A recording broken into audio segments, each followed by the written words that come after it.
also in the midst of a really, really incredible change around creator economy and having artists of all sizes and stages of their careers who are choosing not to do a traditional label deal, and they're choosing to self-publish, self-distribute, and own their own creative destiny, and it's a really exciting time.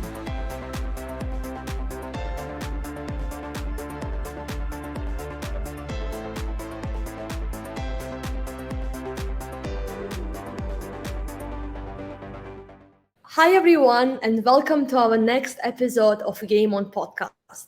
As you know, GAMEON Podcast is the initiative of Shorooq Partners gaming vertical, and every week we bring on experts and pioneers in the gaming industry. And today with us we have Vickie Nauman, and I'm also joined by Sally, who is my colleague from Shorooq Partners. Hi Vickie, how are you doing today? I'm good. Thanks so much for having me. Thank you for coming. I know how busy you are, so thanks for making time for GAMEON Podcast. So could you please start off by telling us and the listeners about a brief overview of your career? So it would be great to hear from the early days back in MusicNet to your current work and how that intersection work between music and technology looked like. Yeah, that sounds great. So I originally was working in radio, and then when the first Napster came around, I had been reading about it. This was the illegal Napster that was all pirated music, and I tried it, and I saw just millions of people in there sharing files, access to any kind of music that you could ever get. It was, of course, illegal, but my mind was blown, and I thought, this changes everything. It changes music, it changes film, it changes how we are going to access music. There will be no more, I mean, it's hard to even imagine now that we could only buy the songs that were in the music that was in our local record stores, and we could only hear the music that was being played on a radio station. And so I knew that it would be a big change. But at the time, I thought, well, the technology has already been built, so it couldn't take that long. And then I got a job at MusicNet, which was one of the first two legally licensed services back in 2000. And almost immediately, I realized, oh, there was so much more friction between the record labels and this new technology. And I completely misunderstood that, because I worked in radio and I was used to the record labels who would fully embraced everything, brought their artists by, and there was so much resistance around digital. But I didn't really understand that much about the music business. I didn't understand they were selling CDs for $25 that cost $1 to make, and that this was taking that business model and completely flipping it upside down. So once I really wrapped my head around that, then I realized this is not going to be a short transition. This is going to take a really long time. And so I worked at kind of trying to learn about all the different aspects of this new business. It's digital music. And so I was on the product team at MusicNet. Then I went to KEXP, which is a radio station in Seattle that had funding from Paul Allen and Vulcan. And the idea there was to integrate it into this, music museum that Paul Allen was building, called, it was called the Experience Music Project back then, but I think it may have changed its name. But it was the idea of bringing together this museum, this radio station, and then online music. So we built out an entire streaming service at KEXP. And that's really where those two really early formative experiences were really where I got to understand how music and users are going to engage online, how the rights work, how licensing works.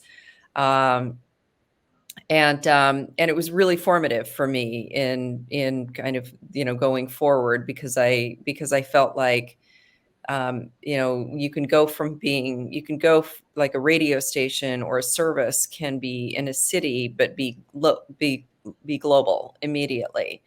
Um, and so did that, and then I took 2 years and I did an MBA, and then after that I joined Sonos, and that was really fascinating because I had spent a lot of time when I was during my MBA in China, and so I became really fascinated with hardware, and because there's just China was so much further ahead of the US at the time, and there were, everyone had 2 or 3 cell phones, and there were every imaginable kind of speaker and hardware, and so it became something that I realized I didn't know very much about, but I knew it was, the software, hardware, and content have to all really work together. And this is around the time of the iPod and the first iPhone. But joining Sonos, I was able to learn about kind of in-home listening and Wi-Fi connected speakers. And then after that, I was in Santa Barbara, and then I came to LA, and I started up Seven Digital's US business and ran that for 4.5 years. That's very much like the sausage factory of the music business, where it's all about supply chain and licensed every imaginable kind of business model, sitting in between labels and publishers and companies like Samsung and Microsoft and startups, and trying to make it work. Um, and then in 2014, I was really burned out, and I resigned, and I just took a break. I took 4 months off, and I worked in my garden, and I really thought about what I wanted to do. And I started thinking about, well, what really makes me, when have I been the most happy professionally? And I started thinking about having autonomy and having a portfolio of companies that I could work with, and really being on the cutting edge of where tech is going. And I realized, well, that's not really a job that I will necessarily find someone to hire me to do that. I think if I want to do that, I need to just build it. And so that's what I'm doing. And so since 2014, I've been running this consulting and advisory business called Cross Border Works. And I work with a mix of companies, sitting in between music and technology. So I would say the most common way that I work is with companies who will say, a game or a platform or an app has an idea. Some people have an idea, they want to integrate music into it, and they don't know how. And so then it's a matter of kind of breaking down, what is that experience? What is the functionality that you have? What are the rights that you need? What territories do you want to launch in? And most importantly, what is your revenue model? And then let's figure out a way to integrate music into your revenue model so that you can pay for the music, you can pay yourselves, and hopefully come up with some sort of a sustainable business model.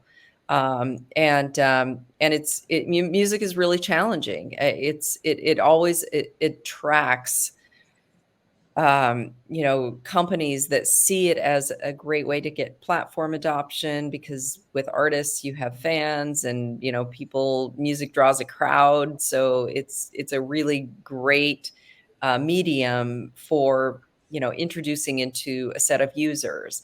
But it's very complicated, and oftentimes people are surprised, and people from outside of the industry become very, very confused about how music is licensed. It's very counterintuitive. There are a lot of different parties in the music business, and you don't have to look very far to see where people have made mistakes and things have gone very, very wrong, and people get sued, or their companies fail. And so I try to prevent that, and I try to work really closely with companies that I work with. And one of the decisions I made at the very beginning was to only work with companies that I personally believe in. Um, a lot of people will just take anyone's money, and I decided not to do that. And that decision has ended up paying me back thousands of times over, because now I feel like when I do represent a company and I take it around to labels of publishers or trying to build partnerships, that it counts. It isn't just someone who's paid me some money. It's I'm doing it for a reason and a purpose, and that has I think enabled me to kind of build a portfolio over the years of really interesting, innovative companies. This is amazing. Thank you so much, Vickie, for sharing that. I loved hearing the timeline, of your experiences, and it's amazing that now you are doing what you're doing because you are in the best position to kind of like after all of those experiences to judge, right? What kind of startups will have the potential. And following up on this kind of like the idea of choosing or like selecting which startup will have the potential, and you said that you only go for startups that have the purpose or like you see the purpose behind them. Mm-hmm. So what do you think are the challenges that many startups face when it comes to music?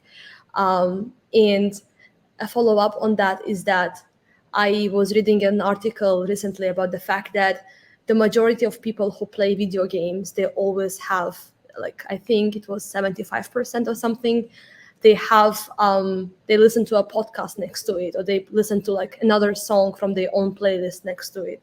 What does that say about the industry now, and what are the other challenges that are here? Yeah, it's a really great question. I think that, there's a lot of reasons why startups fail. But I think, the things that I look at the team, and I think about, what have they done before? What kind of experience are they bringing to the table? Can they execute? Can they understand? Can they understand the market in which they're operating?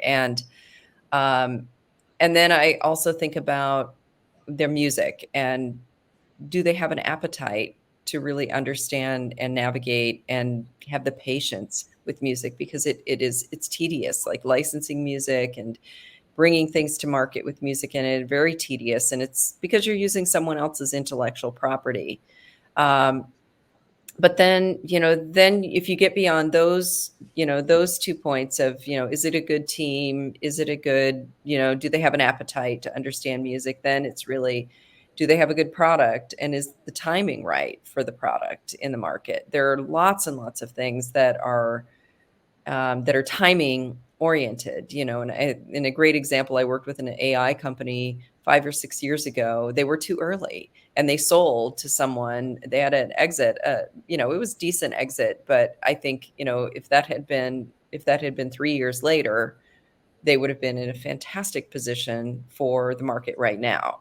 So, timing is a really important aspect of it.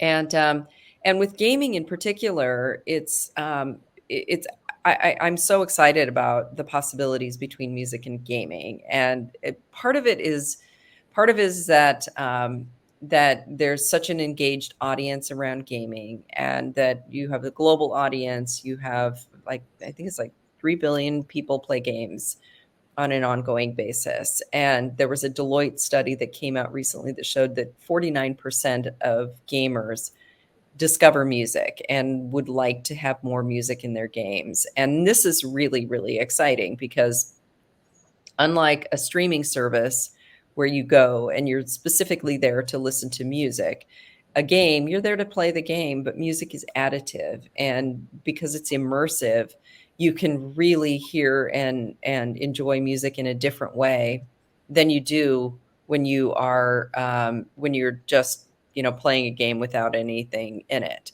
Um, so I think with music and gaming, I think a lot of it is kind of a combination of a licensing discussion where, the game is going to be paying, the rights holders for the use of a song, but it's also marketing, it's also user engagement. And in the past, there was a trend in gaming where games would just go and hire a composer and just pay for the music, hire a composer. It's, no further liabilities, and it's very easy, because you get exactly what you want, but you're missing cultural relevance. And so if you bring music, commercial music, into a game, then all of a sudden you are introducing an artist and you're introducing a sound that is, that's indicative of a mood and a feel and, kind of your audience. And so there's really this potential spark that can happen. But people play games over and over and over again. They will sit for hours and play games, and so they become fatigued at the same music, and so they'll oftentimes listen to Spotify, or they'll have something else going on in the background. And I think that's a real challenge. It's a real challenge for everyone, is how can we better serve the gamers with great music that's going to, kind of keep the sound turned on and really enhance gameplay. But I just see so many opportunities, as far as the eye can see, that to figure this out and get the right combination between music and that gaming community, because it really is about community. Definitely. I think as you were speaking there, I think I was thinking about how this also kind of evolved over the years, right? If you think of, I don't know, the original old Mario Brothers 8-bit background music, and that was really the role of music in gaming, right? It was Right. just a simple kind of background track. And today, as you mentioned, it's grown to be an immersive experience, right? So immersive that it's a very integral part of whatever IP these players or these gamers are consuming, right? And I think the interesting thing there is, apart from if you're playing a song on Spotify, you're obviously maybe on shuffle mode, or you're going through your playlist. So there's really like a few number of times you're gonna run through a song, right, and have it on repetition. But when you have gamers that are playing 8 hours, 11 hours of games a day, just by power of repetition, there's a very strong connection between sound and their experiences as gamers. And I think, rightfully said, on one side it can get fatiguing for the player, and I think when done right, it becomes such a value add to that IP or that content that is being consumed as well, right? And I think there's two sides. We've seen it kind of gone through both of those, right? Yes, exactly. And I think I think that the other thing that is so fascinating about this trend that we have right now is also that a lot of musical artists are gamers. They're huge gamers, and they want to have their music in games. They want to go beyond just playing a game. They want to be part of the community. They want their music in there. And it's so funny, because I think we've gone through a cultural shift where gamers were kind of part of nerd culture, and music was always the cool and hipster culture. But these two cultures are completely aligning now. And so I think that there's something, an undercurrent that's happening, that is also driving artists, musical artists, to get to get more involved in gaming. But it's a challenge, because, and it reminds me kind of my radio days, because when you run a radio station, you have a signal, you have a broadcast signal in a city, and then you need to determine, well, who am I serving in this city? Who's my demographic? Do I want 18 to 34-year-old urban professionals? Do I want 35 to 50-year-olds, and serve them more classic rock? And then you have to put together the announcers, the ads, and all of the programming and events that are going to serve that audience. So it's very curated.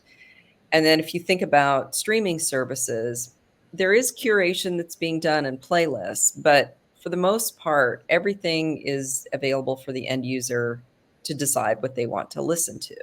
Mm-hmm. So you don't have that emphasis on Yeah. curation. And gaming, I think, is very, very heavy on curation. You really don't want to get it wrong. And I've been a part of a couple of projects that gaming companies have integrated music that they thought would work and their audience didn't like it. And the audience, these are these are really passionate communities, and that audience rebelled and said, how dare you put this artist in? He's a big commercial artist, and we're an underground gaming community. And so I think that you have to really understand who your game players are, what kind of music is appropriate for them, and then work with professionals in the industry and find the music that's the perfect fit. Definitely. And I think it's the exciting thing there is it almost feels like whatever is happening within the gaming industry is almost forcing innovation and forcing technology adoption in the music space as well, right? The space that is kind of notorious in a sense for operating more or less the same way for tens of years, right? But because gaming and music are now so intertwined, that gaming is extremely heavy on tech adoption, extremely innovative. It's almost kind of pushing innovation forcefully onto the music industry, which is definitely something that is needed to happen. Exactly. And I think, the music industry has definitely earned a reputation of resisting technology. And, and it certainly was that way in the early days of music, like, back 20 years ago when they had a business model they didn't want disrupted. But now what is really fascinating is almost all of the major labels have a team of people who are dedicated to gaming and who are studying the markets and trying to figure out what is the right business model to integrate music into games. And, and I think there's always a pull and push there, because on the one hand, if they think about it just as a licensing deal, then they're going to think about, well, how can I get the most of my music at the highest price into this game? But if you think about it, that doesn't necessarily work very well with gaming companies, because they don't want 100 million songs. They don't want a full catalog of songs. They want things that will really, really pop. And so if you think about it only as a licensing deal, you're really going to be missing most of the opportunity. And then you have to think about, how can we pair different artists with different platforms? How can we use this as a part of a marketing release cycle and, user engagement and, and kind of, more thoughtfully integrated into the entire cycle of marketing releases. And this audience is so engaged that it's the perfect match when you get it right. But you can't just, you can't take an underground gaming community and put the top Billboard artist in there and just assume that because they're the most popular artist that they're going to work. It takes more thought than that. Yeah. 100%. And thanks, Vickie, for bringing this up, because it really shows that the needs of the players have to be taken into account, especially when it comes to what music they're putting in. And I think thinking from the founder perspective, Sally, I think many of the listeners who are here with us are thinking about ways how they get evaluated, right? And Shorooq Partners being the leading tech investor in MinUp, how does Shorooq Partners evaluate startups that are bridging the gap between music and technology?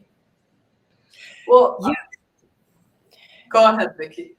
Well, I'd love to hear more about all of this, what your thinking is too, because I think that with investors, you're also looking at, companies that you think can, have potential and can grow.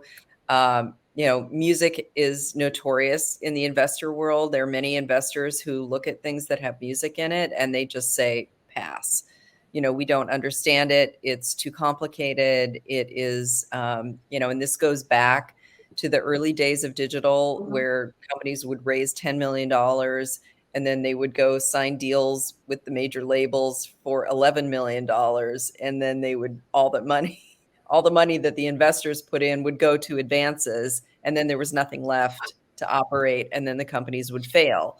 And this happened over and over and over again. It was really crazy. So I have absolutely a clear understanding of why the investment community feels this way about music. But this is also where I feel like when young companies that are seeking funding or they're seeking growth funding, that you have to go to your investors and you have to show them that you have a strategy around music. You have to show that you have someone on the team who understands this industry and can navigate it.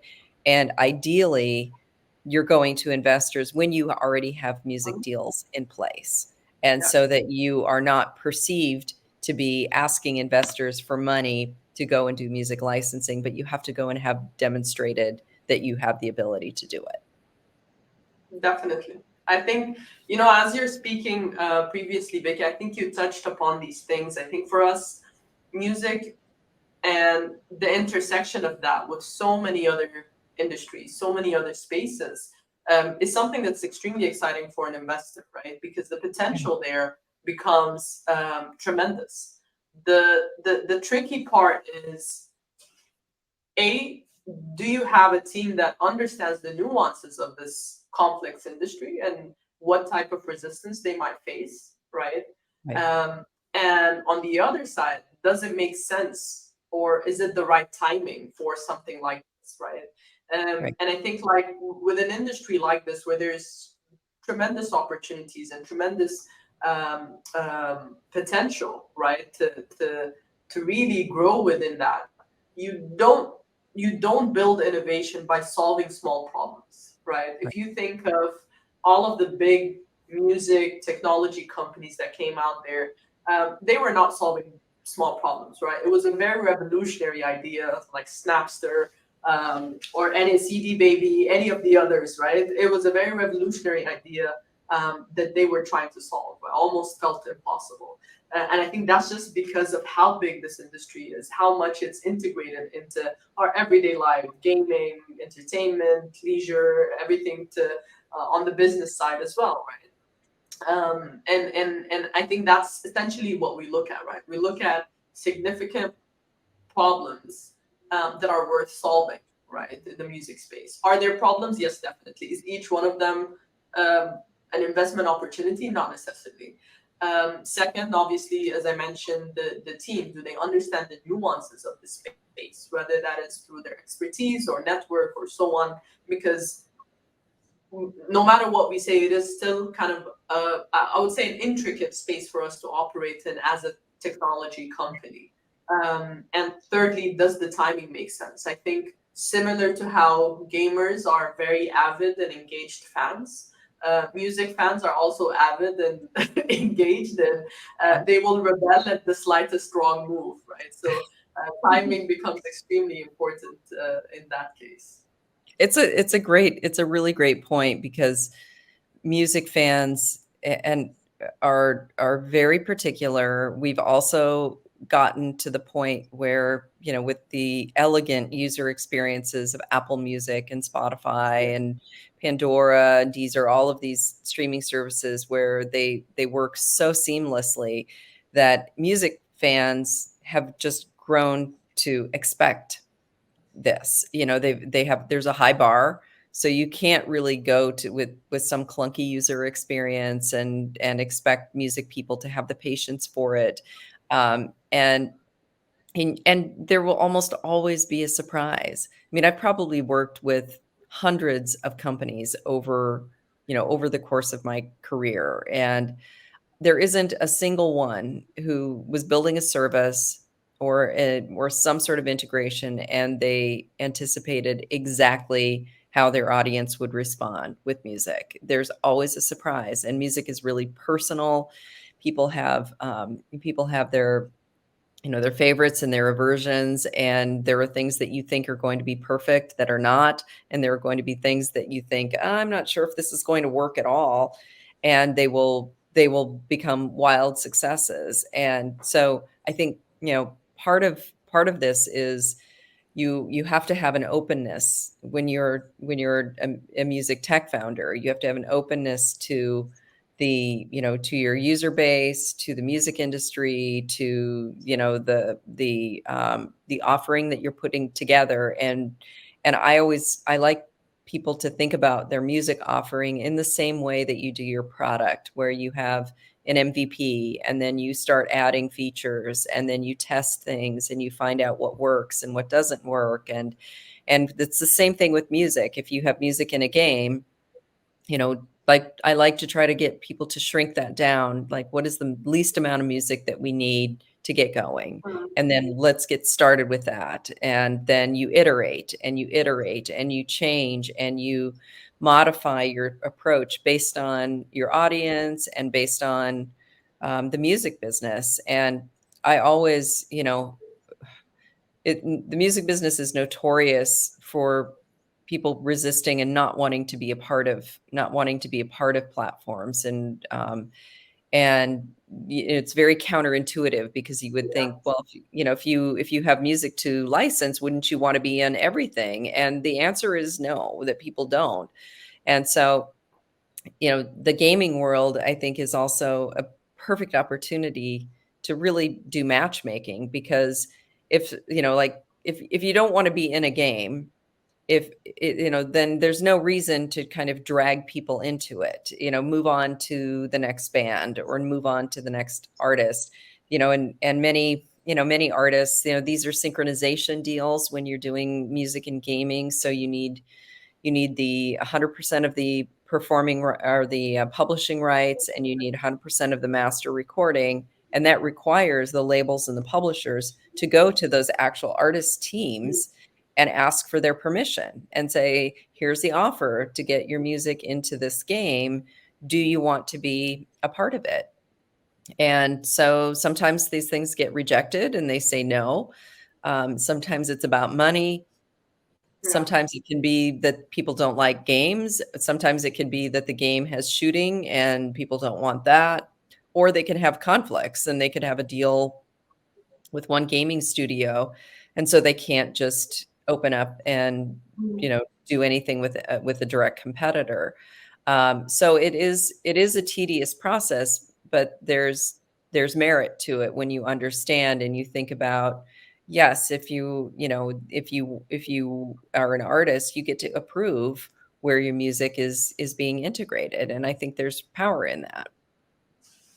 Yeah, it almost seems like I think in the music space, power has been with the creator for much longer, and this almost seems like something that is now being introduced into the gaming space, right? With a lot of UGC platforms coming up and players kind of playing an active role there. So it's interesting to kind of see how both are. One is ahead of the other in certain parts, but also on others, I think creator agency and power of decision, I think, has always been solidified in music a lot better. I think definitely much more stringent, right? Yeah, I think it's a great point about the creators having power as well, because for many years, people look at the industry and they say, well, it's the labels that have all the power, and artists don't have any power.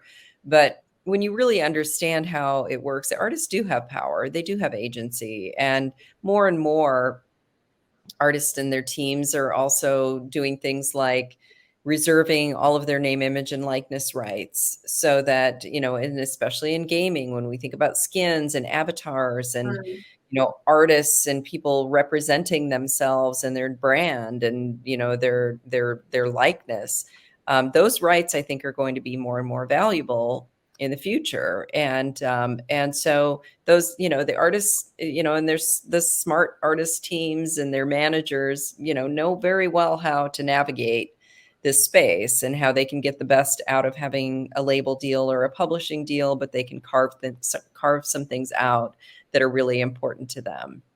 And we're also in the midst of a really, really incredible change around creator economy, and having artists of all sizes and stages of their careers who are choosing not to do a traditional label deal, and they're choosing to they're choosing to kind of, Self-publish. yes, self-publish, self-distribute, and own their own creative destiny. And it's a really exciting time.